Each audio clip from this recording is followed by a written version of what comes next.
The journey back to Earth took 2 weeks through hyperspace, but Maya spent most of it in debriefing sessions with Admiral Morrison and her staff. Every detail of the Zephyrian assessment had to be analyzed, cataloged, and turned into intelligence, reports that would help protect humanity in the future. Maya sat in the Admiral's private conference room aboard the Constellation, watching holographic recordings of her fights in the alien facility.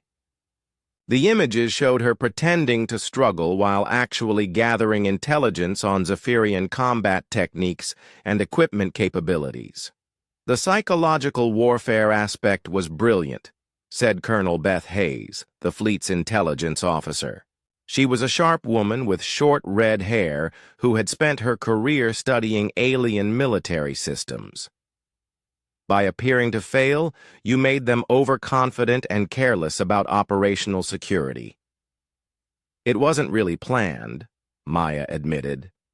When I realized they were gathering data to fight humans, I had to do something. Making them think they understood our limitations seemed like the best way to protect future human forces. Admiral Morrison replayed the final arena fight where Maya had defeated war analyst Keth Var in seconds. This particular engagement has already been studied by every military academy in human space. Your tactical approach is being taught as an example of adaptive combat thinking. Through the conference room windows, Maya could see stars streaming past as the fleet traveled through hyperspace. Each point of light represented a solar system that might contain alien civilizations. Some would be friendly to humanity, others would not. The galaxy had become much more complicated since her assessment began. "Admiral," Maya asked, "what's happening on Earth? How are people reacting to the news?" "Mixed reactions," Admiral Morrison replied honestly. "The government is excited about new alliance opportunities and advanced alien technology. The military is concerned about potential threats from species that might view humans as dangerous. Civilians are fascinated by the idea that we're no longer alone, but worried about what that means for the future." The conference room door opened and Captain Sullivan entered with a data pad full of messages. His expression was serious as he handed the device to Admiral Morrison. "More reports from our diplomatic contacts," Jake said. "The situation is developing faster than anyone expected." Admiral Morrison read through the messages, her frown deepening with each report. "The Andromedan Collective has offered a formal alliance with mutual defense provisions. The crystalline hegemony wants to establish trade agreements for advanced manufacturing technology, and the Vec warrior clans are requesting combat training exchanges." "That sounds positive," Maya said. "It would be, except for these other messages," the Admiral continued. "The Stellar Republic is forming a coalition to contain human expansion. The machine consciousness has labeled humanity as an unpredictable variable requiring observation, and at least 6 smaller species have already begun upgrading their military forces specifically to counter human tactical methods." Maya felt a cold weight in her stomach. "They're afraid of us." "Some of them are," Colonel Hayes confirmed. "Your demonstration showed that technological superiority doesn't guarantee military victory.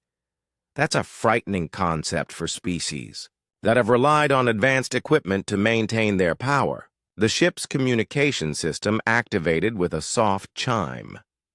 Lisa Park's voice came through the speakers from the bridge. "Admiral, we're receiving a priority message from Earth Command. President Williams wants to speak with you and Lieutenant Rodriguez immediately." Admiral Morrison stood up and straightened her uniform. "Time to face the political consequences of our little adventure." They made their way to the ship's main communication center, where a holographic projection system could create a secure link with Earth across vast distances.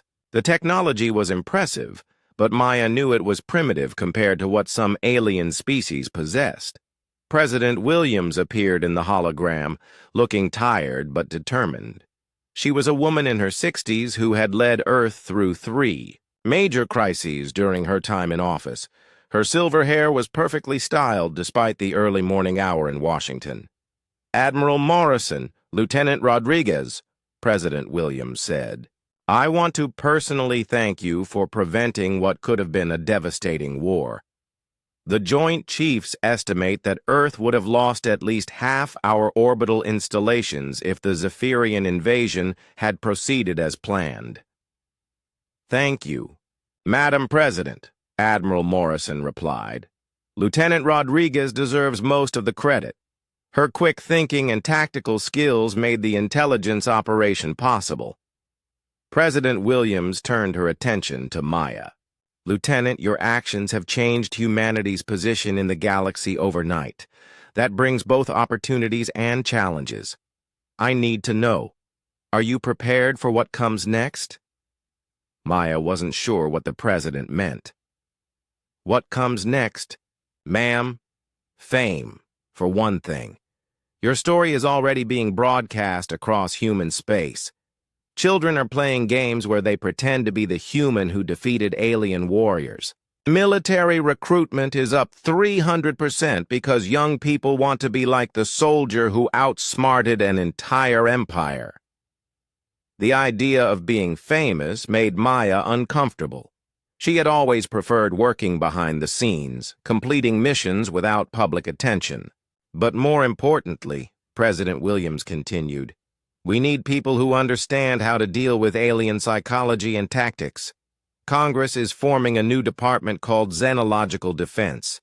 They want you to head the Tactical Analysis Division." Maya looked at Admiral Morrison, who nodded encouragingly. "It's a good opportunity, Lieutenant.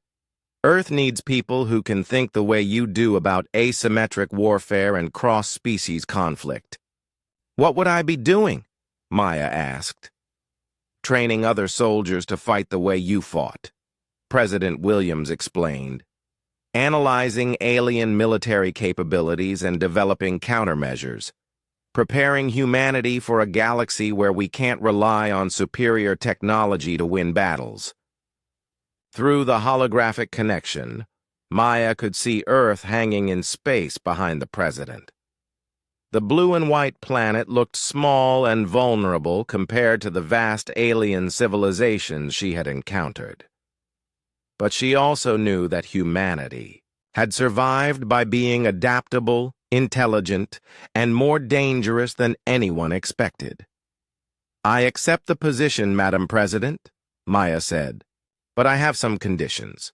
President Williams raised an eyebrow. "Conditions?"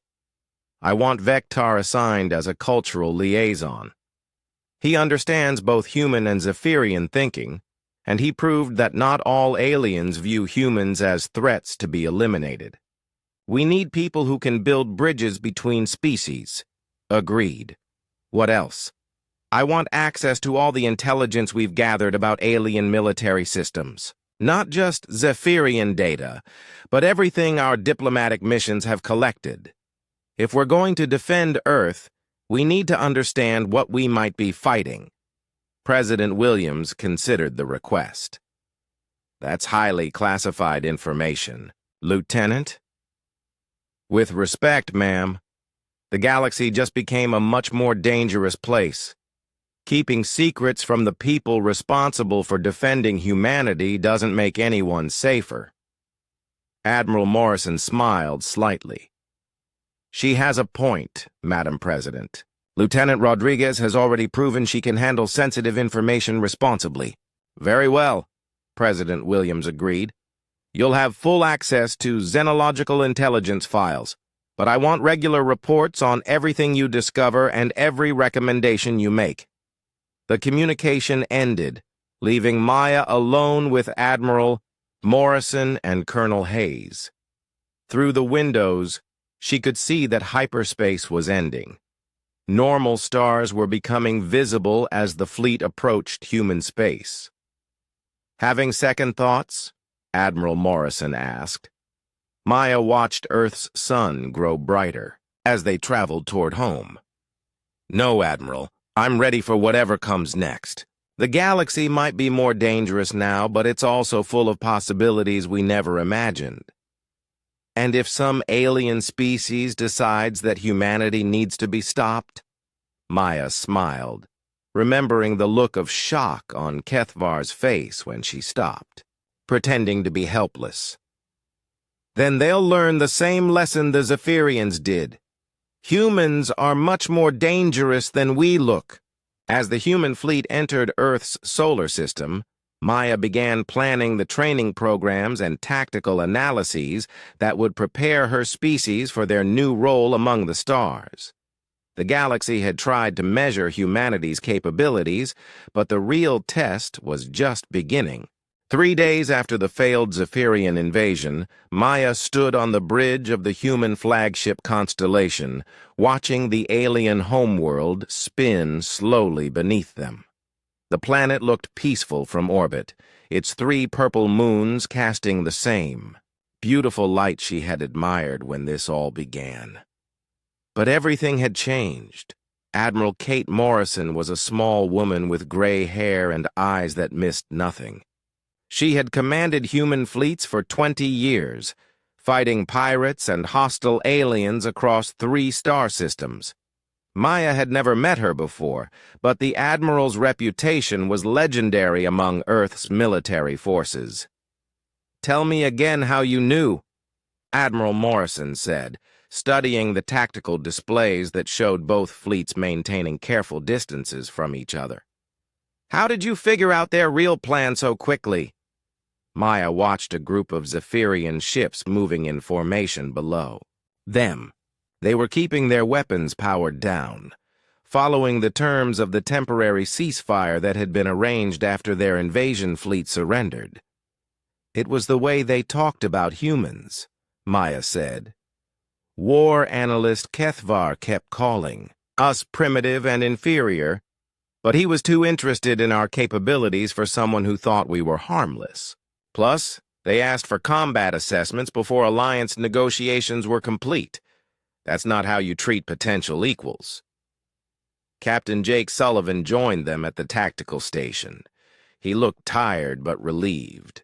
The past 3 days had been filled with emergency meetings, diplomatic messages, and tense negotiations between species that had almost gone to war by accident. "The Zephyrian High Council wants to meet," Jake reported. "They're requesting formal peace talks with human representatives. Apparently, they've decided that invasion might not be their best option after all." Admiral Morrison smiled grimly. "I imagine they have. Losing an entire invasion fleet without firing a shot tends to change military perspectives rather quickly." Through the bridge windows, Maya could see other alien ships in the distance. Word of the confrontation had spread throughout the galaxy faster than anyone expected. Representatives from dozens of species had arrived to witness the aftermath and reassess their relationships with both humanity and the Zephyrian Empire. Communications Officer Lisa Park looked up from her station. "Admiral, we're receiving messages from 17 different governments. They all want to establish formal diplomatic contact with Earth." 17? Admiral Morrison raised an eyebrow. Yesterday, most of them had never heard of humans. Today, everyone wants to be our friend. Maya understood the change. For centuries, the Zephyrian Empire had been the dominant military power in this region of space. Other species either allied with them or stayed out of their way. But humans had just demonstrated that Zephyrian tactics and technology could be defeated through superior strategy and unconventional thinking. Suddenly, humanity looked like a very useful ally to have. The bridge door opened and Research Director Zilmoth entered, escorted by 2 human security guards. The Zephyrian scientist looked nervous and kept glancing around as if she expected to be arrested at any moment. Her 6 eyes blinked independently as she approached Admiral Morrison. "Admiral," Zilmoth said carefully, I come with an offer from the Zephyrian Science Council. We would like to propose a genuine research exchange between our species. What kind of research? Admiral Morrison asked. Combat psychology, tactical innovation, adaptive strategy development, Zilmoth replied. Your Lieutenant Rodriguez demonstrated capabilities that our models said were impossible.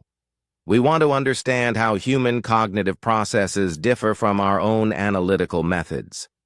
Maya studied the alien scientist. You want to learn how humans think so you can predict our tactics in future conflicts. Zilmoth's skin changed color, showing what Maya had learned was embarrassment. Initially, yes, but after reviewing the assessment data, we realized that human tactical thinking might actually improve our own military effectiveness. Your methods solve problems that our doctrine considers unsolvable.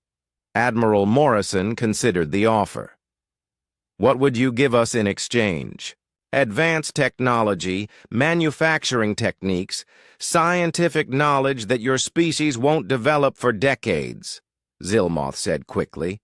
We have medical advances that could extend human lifespans, energy systems that could power your colonies for centuries, and defensive technologies that could protect Earth from any threat in known space.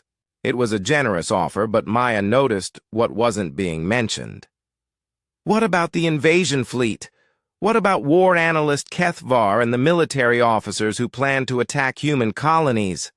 Zilmoth's expression became uncomfortable. Kethvar has been relieved of command and assigned to academic research. The invasion fleet has been disbanded. The Zephyrian High Council has decided that military expansion is less important than previously thought. Maya almost smiled. The proud Zephyrian military had been so thoroughly outmaneuvered that their own government was reassigning their war leaders to desk jobs. Young Vectar appeared in the doorway, still escorted by guards, but looking much more confident than when Maya had first met him. He had been instrumental in exposing the invasion plans and was now serving as a liaison between the two species. Lieutenant Rodriguez, Vectar said, there's something I think you should see. He activated a portable holographic projector that showed news broadcasts from across the galaxy. Maya watched reports in dozens of alien languages, but the images were clear enough to understand. The story of the human victory over Zephyrian forces was spreading throughout civilized space. Some reports showed respect for human tactical capabilities. Others expressed concern about a new military power emerging in the galaxy.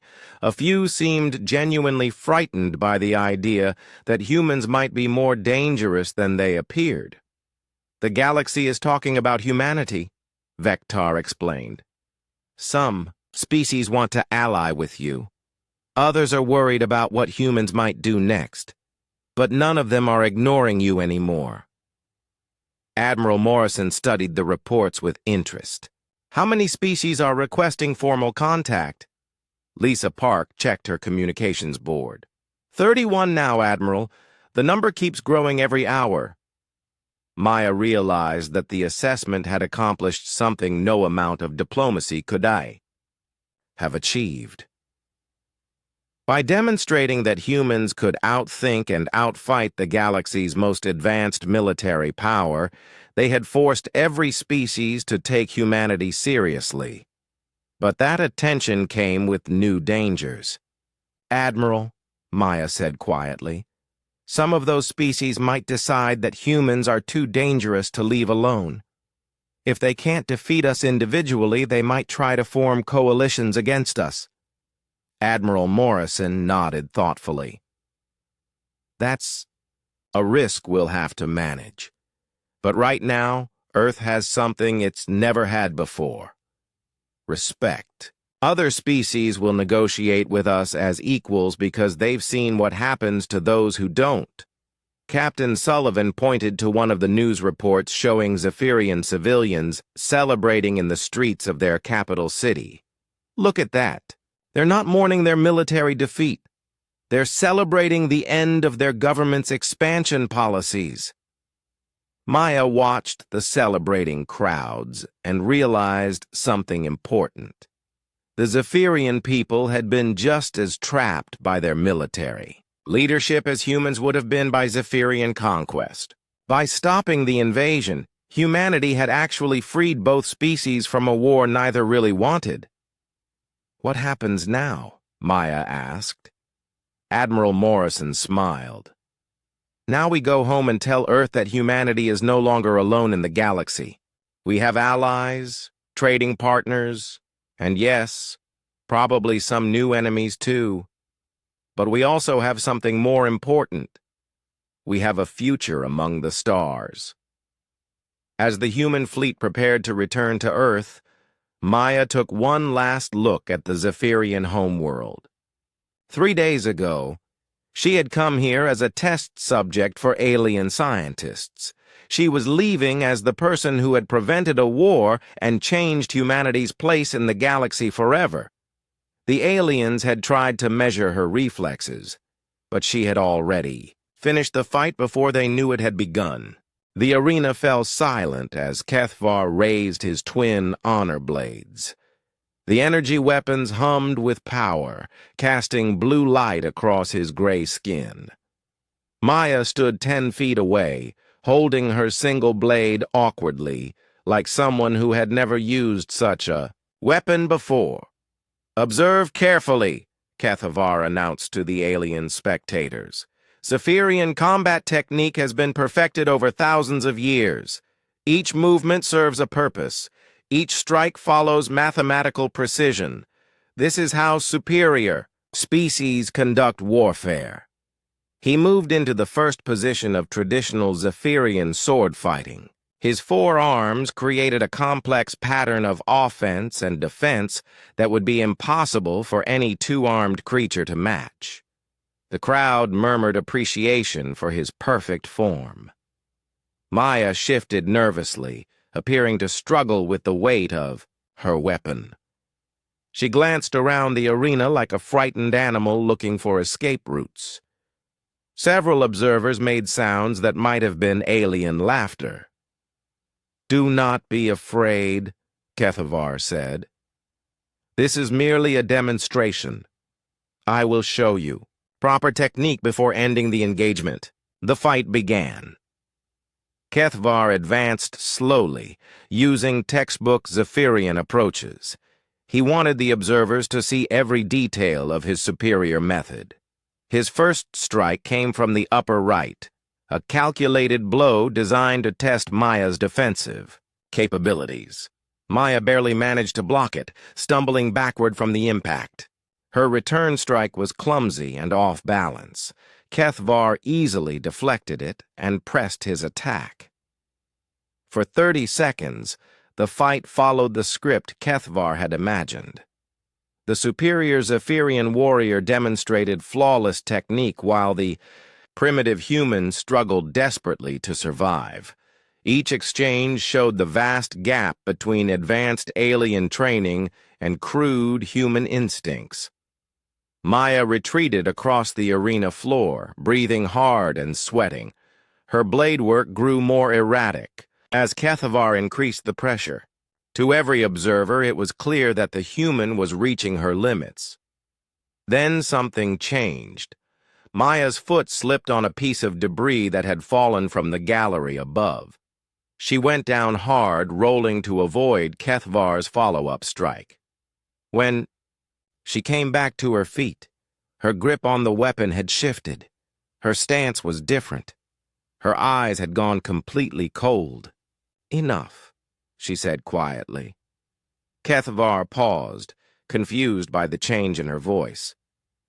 "What did you say?" "I said enough." Maya's accent had changed, too. The nervous uncertainty was gone, replaced by something that made several observers lean back in their seats.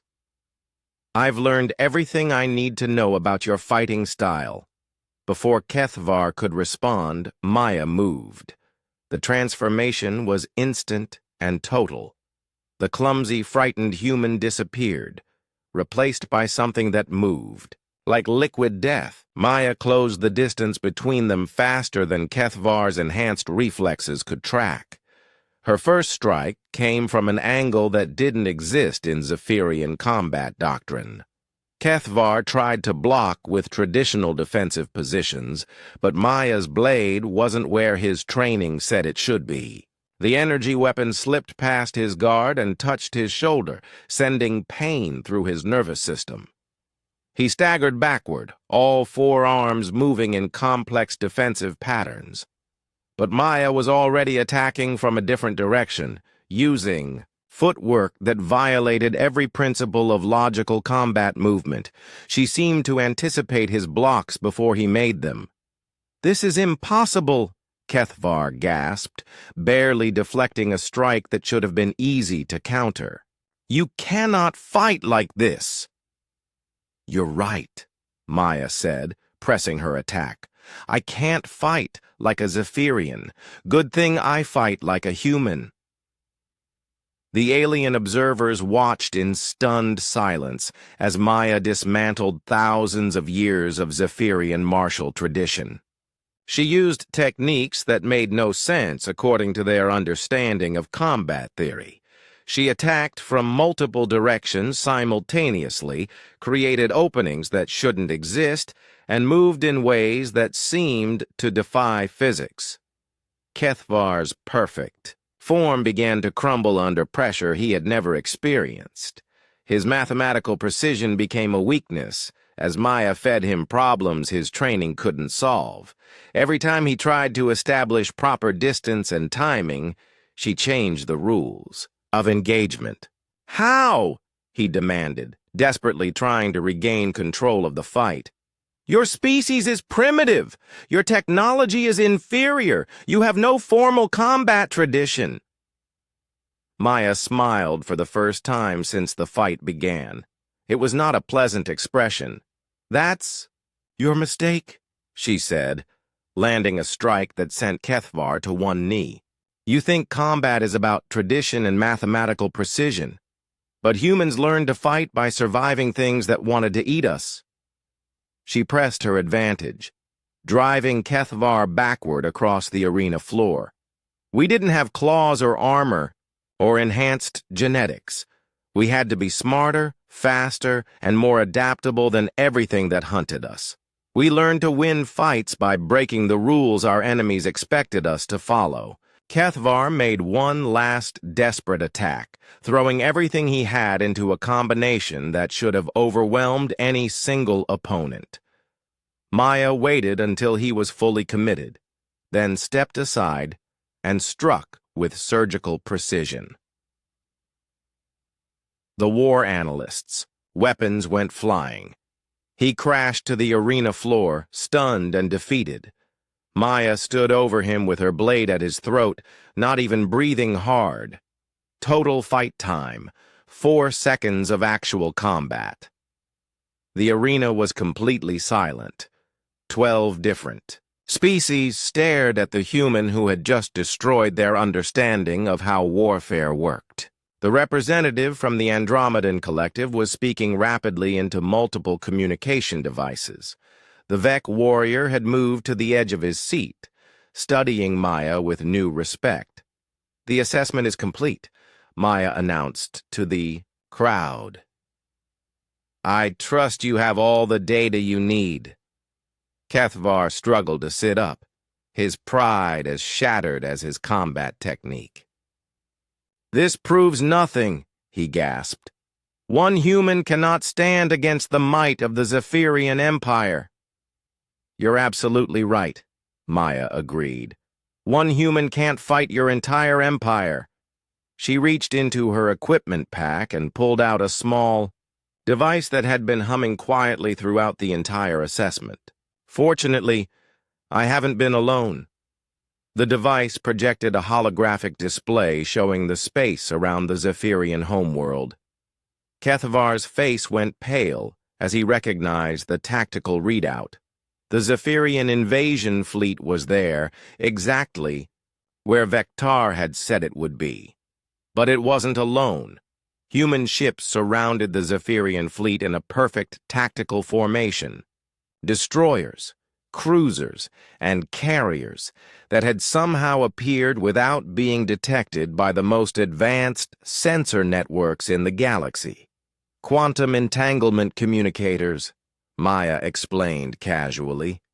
Every moment of this assessment has been transmitted to Admiral Kate Morrison and the Earth Defense Force. While you were studying me, I was studying you.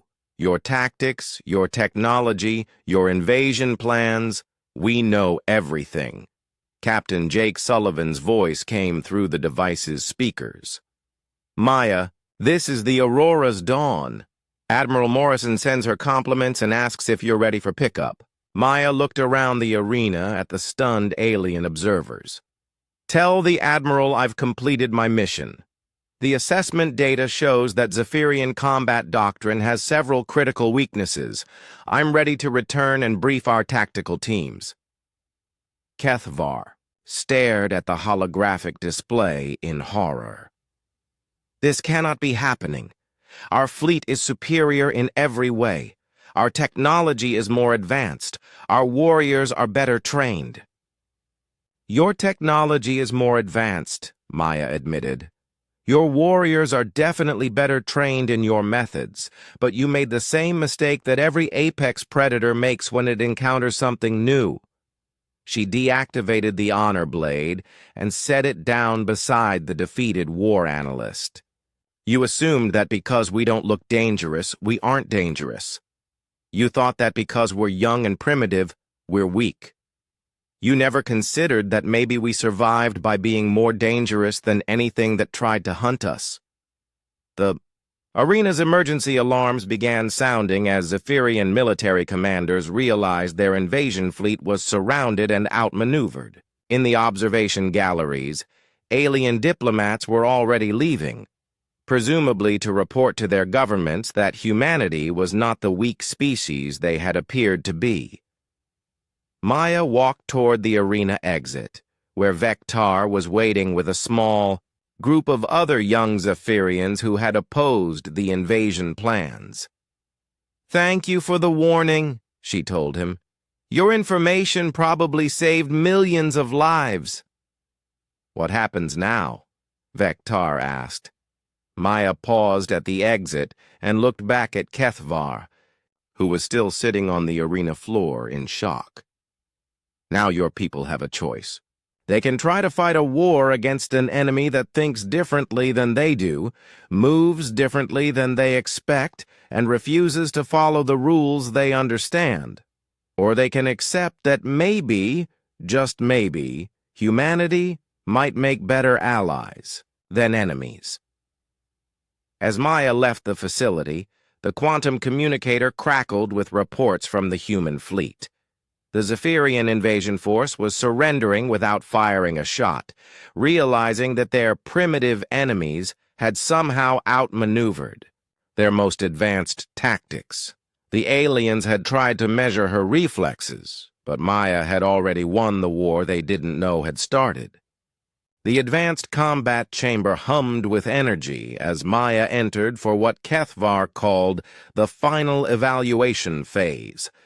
The room could create any environment, any weapon, and any opponent the Zephyrian computers could imagine. Maya had been fighting holographic enemies all day, but now she faced something much more dangerous, the growing suspicion that she was not what she appeared to be. Research Director Zilmoth watched her instruments with growing confusion. War Analyst, the humans' performance patterns are inconsistent, she reported. Early tests showed capabilities far beyond our models, but recent simulations suggest more typical limitations. Kethvar studied Maya through the observation window. His four arms moved in complex gestures as he manipulated holographic controls.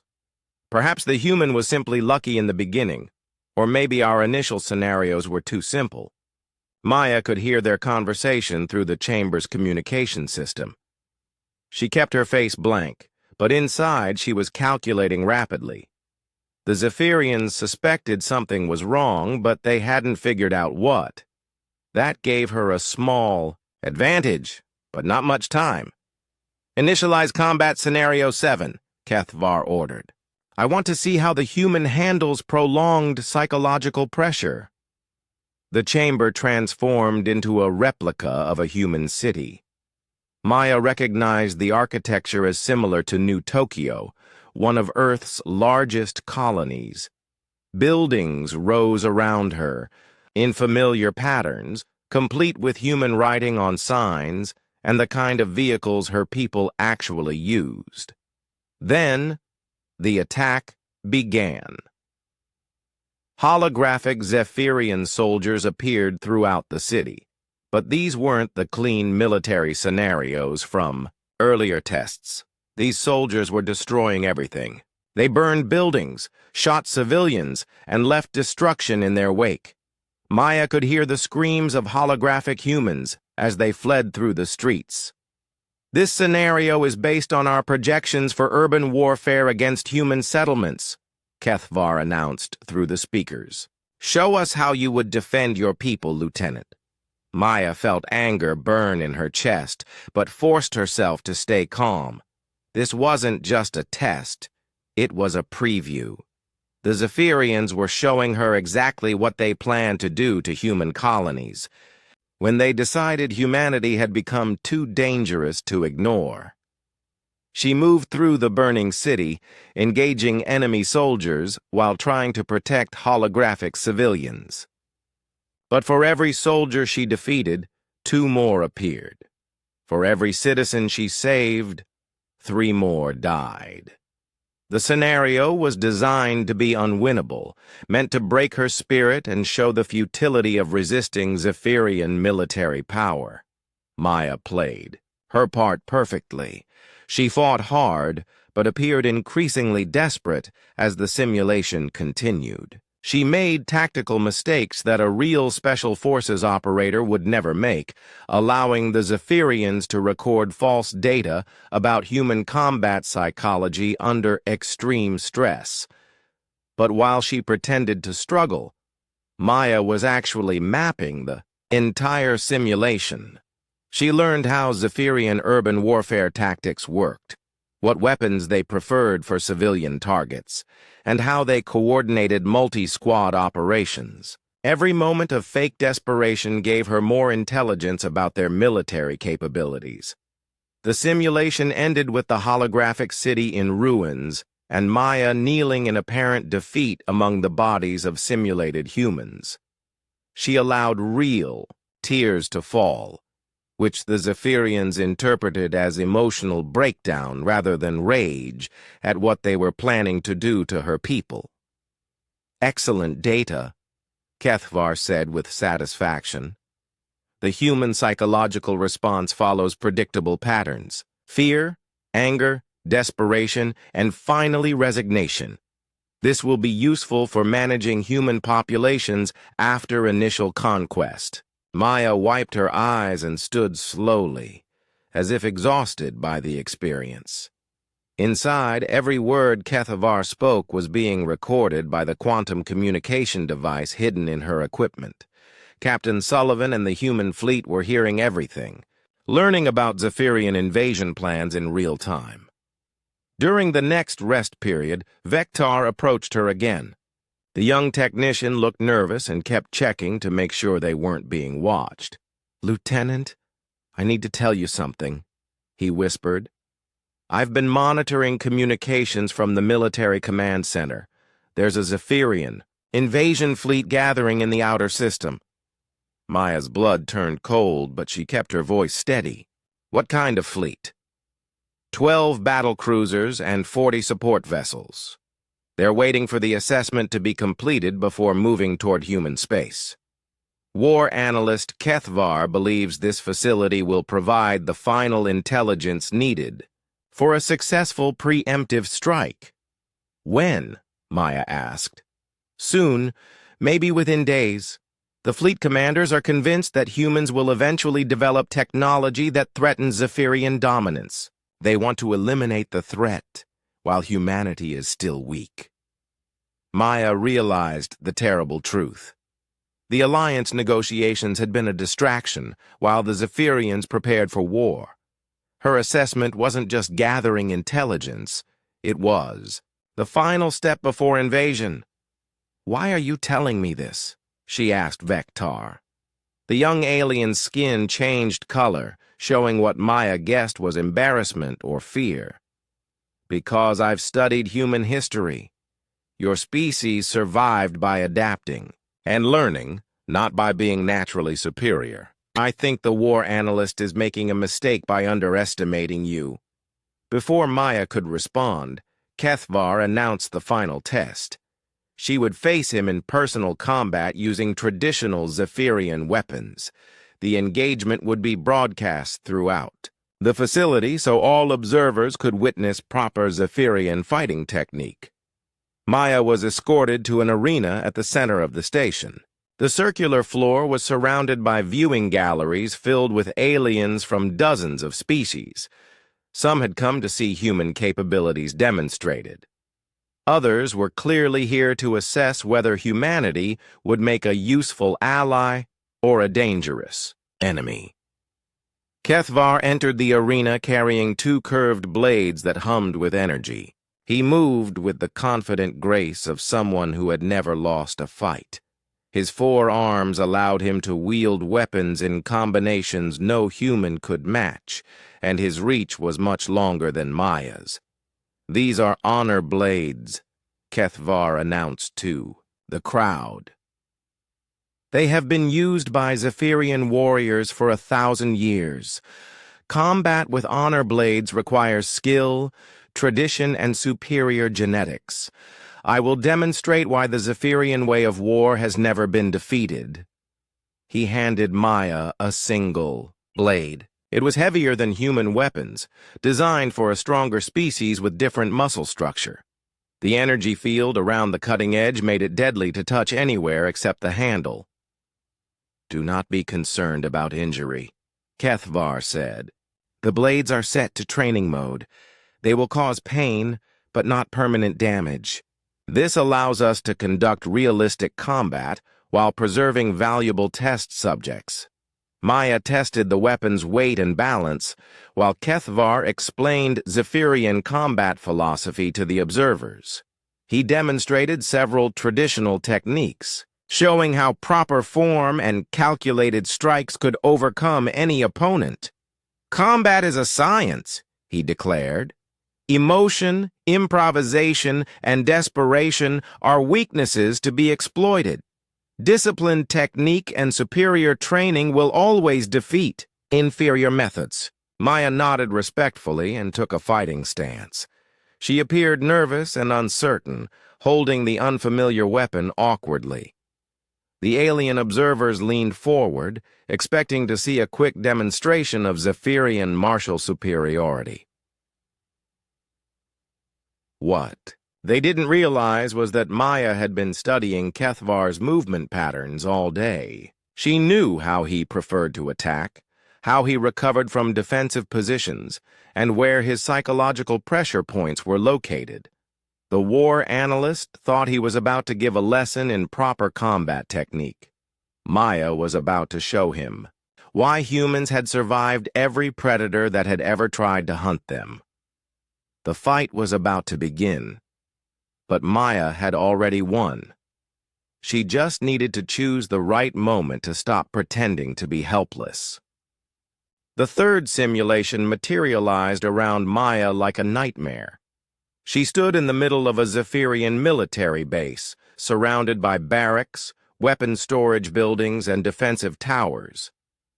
8 elite soldiers appeared in strategic positions, each one equipped with the most advanced gear the Zephyrian military could design.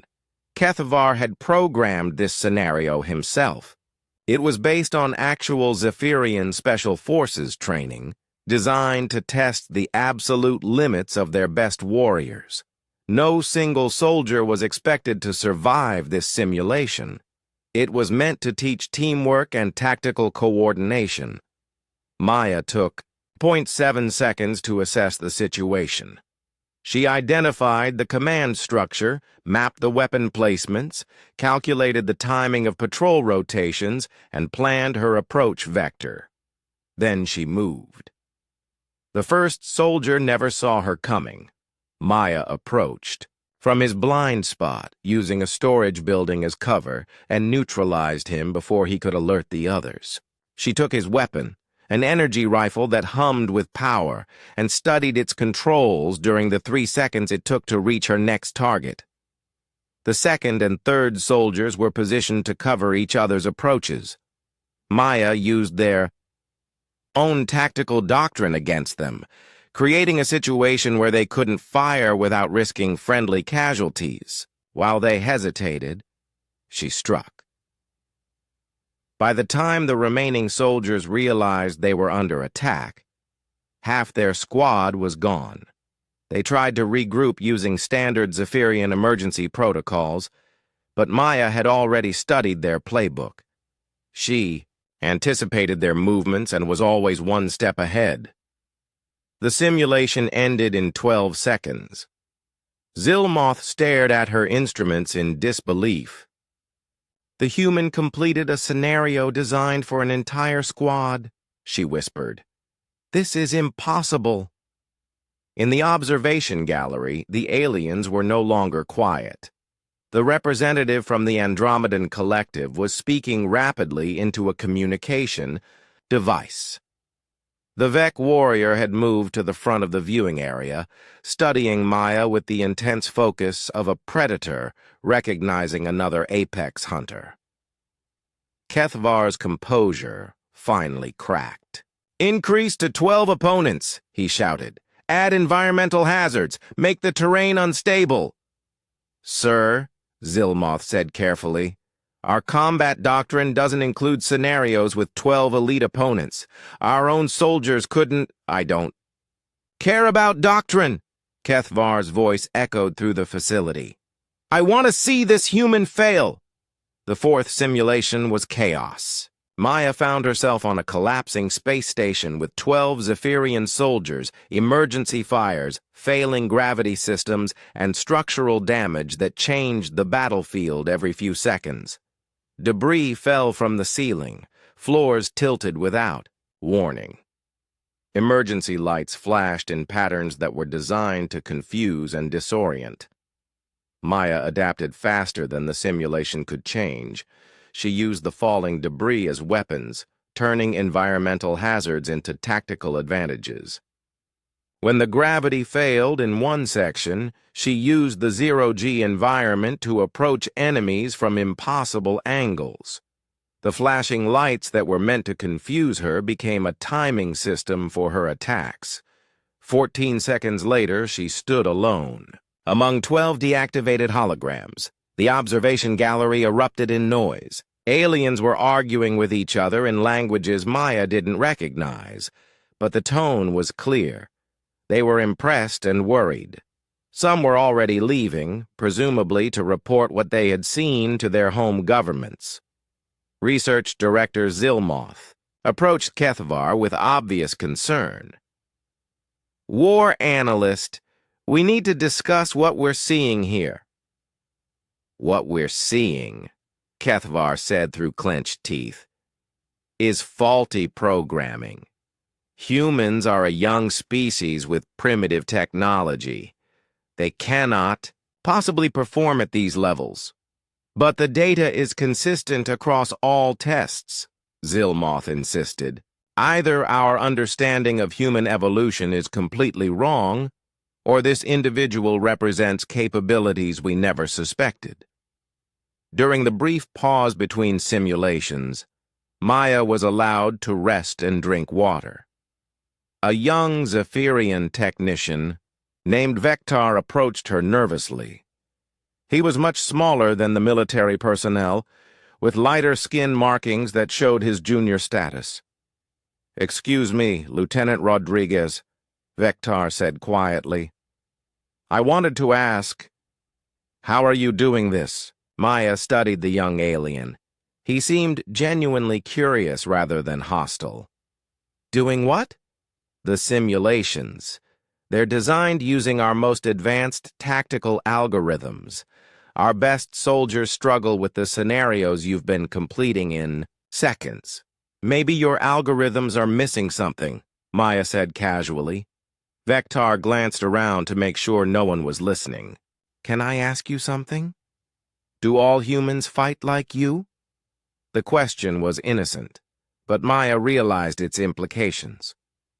Why do you want to know? The young technician's expression became worried. Because war analyst Kethvar has been developing what he calls human countermeasures based on today's data. He believes the alliance negotiations are just preparation for eventual conflict. Maya felt ice in her veins, but kept her face calm. Conflict? The Zephyrian Military Council doesn't believe in permanent alliances with inferior species, Vector whispered. They think humans will eventually become a threat as your technology advances. This assessment is supposed to provide data for weapons and tactics designed specifically to fight human soldiers. Before Maya could respond, Kethvar called for the next simulation. Vector hurried away, but his words echoed in Maya's mind. The alliance was a lie. The Zephyrians were preparing for war. The fifth simulation appeared around her, a jungle environment, with thick vegetation, hidden traps, and enemy soldiers using guerrilla tactics. This time, 15 opponents were scattered throughout the terrain, using hit-and-run attacks instead of direct confrontation. Maya realized she was facing a test designed to find human weaknesses. The Zephyrians wanted to see how she handled asymmetric warfare, unpredictable attacks, and prolonged engagements. They were gathering intelligence for future battles against human forces.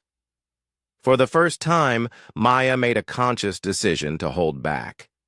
She could end this simulation in seconds. But that would only give the Zephyrians more data about human capabilities. Instead, she needed to mislead them while gathering her own intelligence. She deliberately moved slower, pretended to struggle with certain tactical situations, and allowed some enemy attacks to come closer than necessary. To the observers, it looked like she was finally encountering scenarios that challenged human limitations. But while she pretended to be pushed to her limits, Maya was actually studying everything around her. She learned how Zephyrian soldiers moved, how their weapons functioned, and what their tactical preferences were. Every mistake she made gave her more information about their military capabilities. The simulation lasted 3 minutes, much longer than her previous efforts. When it ended, Kethvar looked satisfied for the first time all day. Finally, he said to Zilmoth, we're seeing realistic human performance levels. Program the next scenario to exploit these weaknesses. Maya pretended to be tired as she was, led to another rest area. Inside, her mind was racing. She had learned that the Zephyrians were planning to betray humanity, and she was trapped in their facility with no way to warn Captain Sullivan. But she had also learned something else. The Zephyrians were so confident in their superiority that they weren't considering the possibility that a human might be smart enough to deceive them. Kethvar announced the final test would be personal combat against himself, using traditional Zephyrian weapons. He wanted to demonstrate proper fighting technique while collecting final data about human physiology under stress. Maya nodded respectfully and agreed to the challenge. What Kethvar didn't realize was that she had been studying him all day, learning his movement patterns, his tactical preferences, and his psychological weaknesses. The war analyst thought he was about to give a lesson in Zephyrian combat superiority. Maya knew she was about to teach him why humans had survived long enough to reach the stars. The shuttle ride to the Zephyrian Combat Analysis Station took 2 hours. Maya sat quietly in the small passenger compartment, watching the massive orbital facility grow larger through the window. The station looked like a metal city floating in space, with towers and platforms connected by glowing bridges. The Zephyrian pilot was a tall creature with gray skin and 4 arms. He didn't speak during the flight, but Maya could feel him watching her in the reflection of the control panel. She kept her face calm and studied everything she could see about the shuttle's design and technology. When they docked, a group of Zephyrians was waiting for her. The leader introduced himself as War Analyst Kethvar. He was even taller than the pilot, with dark blue markings across his forehead that showed his military rank. His voice was deep and precise when he spoke. "Welcome, Lieutenant Rodriguez," Kethvar said. "We are honored to have this opportunity to study human capabilities. Please follow me to the assessment area." They walked through long corridors filled with strange technology.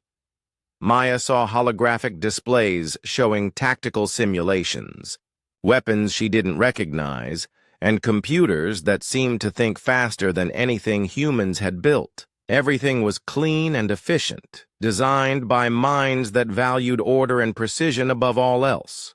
Other aliens had come to watch the assessment. Maya counted representatives from 12 different species, all standing in an observation gallery, above the main testing floor. She recognized a few species from her military briefings: the tall, crystal-like beings from the Andromedan Collective, the small but dangerous Vec warriors, and several others she had only seen in photographs. "As you can see," Kethvar said, gesturing to the observers, "there is considerable interest in human abilities throughout the galaxy. Today's assessment will provide valuable data for all our potential allies." The way he said, "potential allies," made Maya's skin crawl.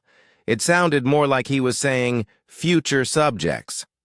Research Director Zilmoth joined them at the entrance to the testing area. She was shorter than Kethvar, but moved with the quick, nervous energy of someone who spent her life analyzing problems. Her 6 eyes blinked independently as she looked at Maya, and she held a device that hummed softly and projected holographic data into the air. "Fascinating," Zilmoth muttered, studying the readouts. "The human's baseline neural activity is much more chaotic than our models predicted. This should provide excellent data on primitive response patterns." Maya said nothing, but she made a mental note. The Zephyrians thought humans were primitive. That could be useful. The first test took place in a white room with sensors built into every surface. Zilmoth explained that they would measure Maya's reflexes using standard Zephyrian evaluation protocols. Lights would flash in different patterns. Sounds would play at various frequencies, and objects would move at high speeds. Maya's job was to respond as quickly as possible. "These tests are calibrated for Zephyrian nervous systems," Kethvar explained. "We do not expect you to match our performance levels. The goal is simply to establish a baseline for human capabilities." The first light flashed red in the corner of Maya's vision. She turned toward it instantly. A second light appeared on the opposite wall, then a third behind her. Maya's head moved in smooth, quick motions, tracking each light as it appeared and disappeared. Zilmoth watched her instruments with growing confusion. "This cannot be correct," she said to Kethvar. "The human is responding faster than our equipment predicted. Increase the difficulty," Kethvar ordered. The lights began flashing faster in more complex patterns. Sounds came from hidden speakers, high pitches, low rumbles, and weird alien music that made Maya's teeth ache. Metal balls dropped from the ceiling at random intervals, forcing her to dodge while still tracking the lights. Maya moved like water, flowing from one position to another without wasted motion. She had trained for this kind of test, though the human versions were much simpler. Her instructors on Earth had taught her to process multiple threats simultaneously, to see patterns in chaos, and to trust her instincts when her conscious mind couldn't keep up. "Impossible," Zilmoth whispered. Her instruments showed reaction times that shouldn't exist in a species as young as humanity. "The equipment must be malfunctioning," Kethvar decided. "Reset the systems and begin the combat." Simulation. The White Room disappeared, replaced by a holographic city street. Buildings rose around Maya, complete with windows, doorways, and alleys where enemies could hide. The technology was incredible. She could feel heat from a virtual sun and smell smoke from fires that weren't really there. 3 Zephyrian soldiers materialized in front of her, carrying weapons that looked like advanced energy rifles. They moved in perfect formation, just like the military manuals said they would. Precise, calculated, and completely predictable. Maya had exactly 1.2 seconds to study the tactical situation before the engagement began. She saw everything: the soldiers' positions, their equipment, the cover available on the street, and the optimal sequence for neutralizing the threats. The Zephyrians expected a careful, methodical fight. Their doctrine called for establishing cover positions, analyzing enemy capabilities, and applying overwhelming force at the proper moment. They had planned to watch Maya struggle against superior tactics, while their sensors recorded detailed data about human combat responses. Instead, Maya exploded into motion. She rolled left behind a virtual car, came up running, and closed the distance to the first soldier before he could properly aim his weapon. Her hand struck his throat in a move that would have crushed a human windpipe. The hologram flickered and disappeared. The second soldier tried to track her movement, but Maya was already moving again. She vaulted over a low wall, landed behind him, and struck the back of his neck. Another hologram vanished. The third soldier managed to fire once, but Maya had anticipated his shot and was no longer where he aimed. She approached from his blind spot and ended the simulation with a precise strike to his temple. Total engagement time: 5.8 seconds. The holographic city disappeared, leaving Maya standing alone in the White Room. She wasn't even breathing hard.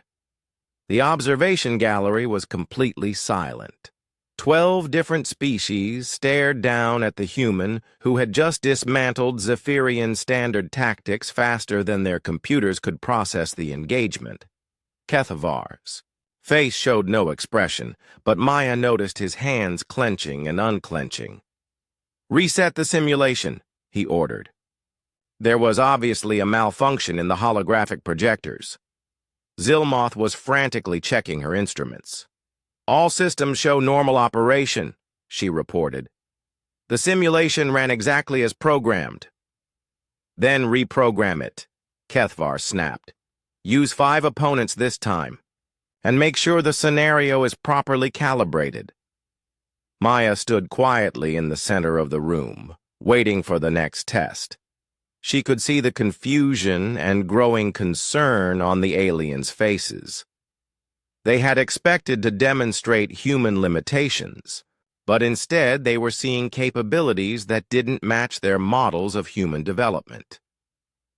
The second simulation began. This time, Maya faced 5 opponents in a warehouse setting with multiple levels and hiding places. The Zephyrians had designed it to be more complex, with crossing fields of fire and tactical choke points that should force a prolonged engagement. Maya analyzed the new situation in 0.9 seconds and began moving. 8 seconds later, all 5 holograms were gone. In the observation gallery, the representative from the Andromedan Collective leaned forward with obvious interest. The Vec warrior made a sound that might have been approval or challenge. Other aliens began talking quietly among themselves. Kethvar's military confidence was starting to crack. 8 opponents, he ordered. Maximum difficulty setting. Maya smiled for the first time since arriving at the station. The Zephyrians were about to learn that humans had been fighting for survival long before they reached the stars, and Maya was just getting started. The stars looked different through the viewport of the Aurora's dawn. Captain Jake Sullivan had been traveling between worlds for 15 years, but the view of the Zephyrian homeworld still made him pause. 3 purple moons hung in the dark, sky like jewels, casting strange shadows across the ship's metal walls. "Captain, we're getting another message from the planet," said Lisa Park from her seat at the communications console.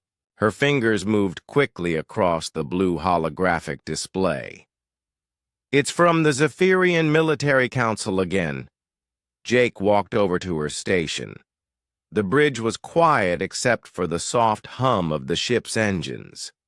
Only 5 crew members were on duty, their faces lit by the soft glow of their control panels.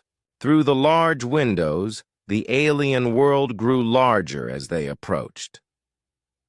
"What do they want this time?" Jake asked. The Zephyrians had been sending messages for 3 days straight. Most of them were about docking procedures and diplomatic protocols, standard stuff for first contact meetings. Lisa frowned at her screen. "This one is different. They want to conduct what they call scientific assessments of human abilities. Specifically, they want to test our combat skills and reflexes." "Combat skills?" Danny Foster looked up from the engineering console. He was a big man with kind eyes and calloused hands. "That's an odd request for peace talks." Jake felt a cold feeling in his stomach. The human fleet had come to the Zephyrian system to discuss a military alliance. Earth needed allies. The galaxy was a dangerous place, and humanity was still new to space travel. Other species had been exploring the stars for thousands of years while humans were still learning to make fire. The Zephyrians were one of the most powerful military forces in known space. Their ships were faster than human vessels, their weapons were more advanced, their soldiers were trained from birth to fight. An alliance with them would protect human colonies from the pirates and hostile aliens that roamed between the stars. But asking to test human combat abilities seemed strange for allies. "Let me see the message," Jake said. Lisa transferred the text to the main screen. The words appeared in perfect English, translated by Zephyrian computers. Jake read it twice, looking for hidden meanings. "Greetings, Captain Sullivan. As part of our alliance negotiations, the Zephyrian Military Council requests permission to conduct standard capability assessments of human personnel. These tests will help us understand how best to coordinate our forces in future joint operations. We require 1 volunteer for combat evaluation at our orbital testing facility. This assessment is purely scientific and will benefit both our species." The message was signed by someone called War Analyst Kethvar. "Purely scientific," Danny repeated, shaking his head. "That doesn't sound good." "It could be legitimate," said Lisa. "If we're going to fight together, they need to know what humans can do." Jake wasn't so sure. He had read every report about the Zephyrians that Earth intelligence could provide. They were a proud species. They believed their way of fighting was the best in the galaxy. Most other aliens who allied with them ended up as junior partners, taking orders instead of working as equals. The bridge door opened with a soft hiss. Lieutenant Maya Rodriguez walked in, still wearing her exercise clothes. Sweat darkened her gray shirt, and her black hair was pulled back in a tight ponytail. She had been working out in the ship's small gym, as she did every morning. "Good morning, Captain," Maya said. "Lisa said you wanted to see me?" Jake studied the young woman. Maya was 28 years old and had spent 6 years in Earth's Special Operations Division. Her file was impressive. She had fought in the Titan Rebellion, survived the disaster on Europa Station, and completed more zero-gravity combat missions than anyone else on the ship. Maya was also calm in ways that sometimes worried Jake. She never seemed nervous, even in dangerous situations. Other soldiers called her ice because nothing seemed to shake her. She would study a problem, make a decision, and act without hesitation. "The Zephyrians want to test a human soldier," Jake said. "They claim it's for alliance purposes." Maya read the message on the screen. Her face showed no emotion, but Jake noticed her eyes move quickly as she analyzed the words. It was something she did automatically, looking for threats and opportunities in everything around her. "It's obviously a trap," said Danny. "They want to find our weaknesses." "Maybe," Maya said quietly. "Or maybe they're genuinely curious about human capabilities. Either way, this could be useful." "Useful how?" Lisa asked. Maya turned to face the captain. "If they're planning to betray us, this gives us a chance to learn about their technology and tactics. If they're being honest, we prove that humans are worth having as equals, not servants." Jake had to admit she had a point. The alliance negotiations had been difficult. The Zephyrian diplomats were polite, but condescending. They spoke to humans the way adults spoke to children, explaining obvious things and asking if humans understood. Complex concepts. "The risk is too high," Jake said. "If something goes wrong, we lose you and possibly start a war." "Captain, with respect, we're going to start a war anyway if this alliance fails. Earth needs protection. Our colonies need protection. The Zephyrians are our best option, but they don't take us seriously." Maya walked to the viewport and looked out at the alien world below. "Maybe it's time to show them why they should." Jake considered the options. The human fleet was small, only 12 ships. If negotiations failed, they would have to return to Earth empty-handed. The pirates attacking human trade routes would grow bolder. Other hostile species would see humanity as weak and vulnerable. But sending Maya to an alien testing facility felt like feeding a lamb to wolves. "I volunteer," Maya said, as if reading his thoughts. "This is what I'm trained for. And honestly, I'm curious to see what they think they know about fighting." Danny shook his head. "Maya, these aren't human opponents. The Zephyrians have been perfecting warfare for thousands of years. Their soldiers are bigger, stronger, and faster than humans. Bigger and stronger doesn't always win fights," Maya replied. "Besides, they asked for a test. They didn't say anything about winning." Lisa looked worried. "What if they don't let you leave?" "Then Captain Sullivan will have to come get me," Maya said with a small smile. "But I don't think it will come to that. They want to measure human capabilities, not start a diplomatic incident." Jake made his decision. "I'll send a response accepting their request, But Maya, you're going down there with full monitoring equipment. If anything seems wrong, you abort and return to the ship immediately." "Understood, Captain." "And Maya," Jake added, "don't show them everything. If this is a test, let them think they're getting complete data while holding something back." Maya nodded. "I understand. Give them enough to be useful allies, but not enough to be dangerous enemies."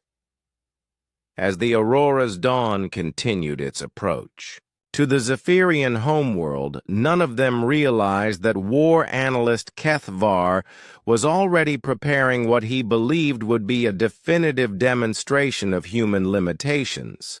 The assessment facility had been designed to break the confidence of inferior species and establish proper hierarchy in the Alliance.